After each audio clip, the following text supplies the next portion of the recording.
Well, I guess the number one thing is, the saying itself is, it is up to you. It's all up to you.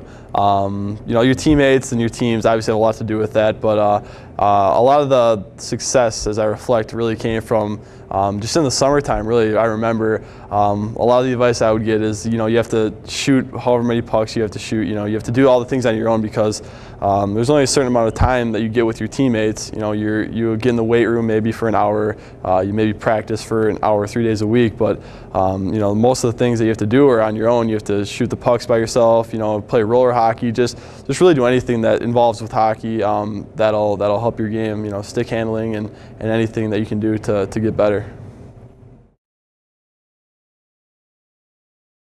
Well, I think growing up, probably the most important thing for me was that I did play 3-4 sports. I think a problem today is a lot of kids play hockey exclusively from the time they're 10 until whenever, and not only do they get burnt out of it, but at the same time you're really not developing as an athlete as well. A lot of things that you can do on the ice are a reflection of what you can do off the ice.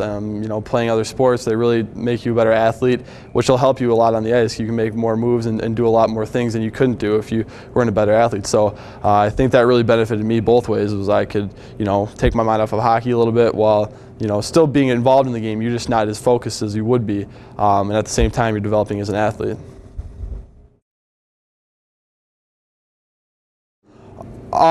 The first real recollection I have of doing more, going above and beyond was after not making a Select 15 camp, and I remember there was some advice we'd gotten during the thing. You kind of have to go out on your own and do a lot of things. So starting that point, that summer, I remember every day after we do the STP up at YZ, I'd go home in between working out on ice and shoot pucks the whole time to try to work on my shot and just do whatever it took to get to that level where I could make a select team and be amongst those guys that had made the team. So that was probably the first real time where I had kind of taken it upon myself to go above and beyond.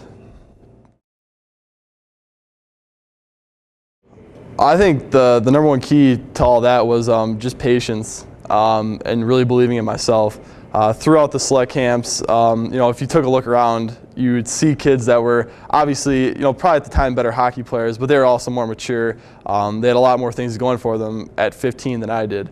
So what I basically did was I didn't really think about it too much. If I went into the camp, if I make the team, I make the team. If I don't, it's not a big deal because my goal is not to make select 15s, 16s, or 17s. It's to play college hockey, play in the NHL. Those were the goals that I had set for myself because obviously that's the ultimate goal for any hockey player. So through those disappointments, I was able to just kind of put them aside and just move on and keep working on my game because obviously I felt that as time passed, I would grow into my body and develop into the player I thought I could be, and it worked out in the end. So you really can never give up on yourself, and you can never doubt yourself, because once you start doubting yourself, then you're not going to become anything.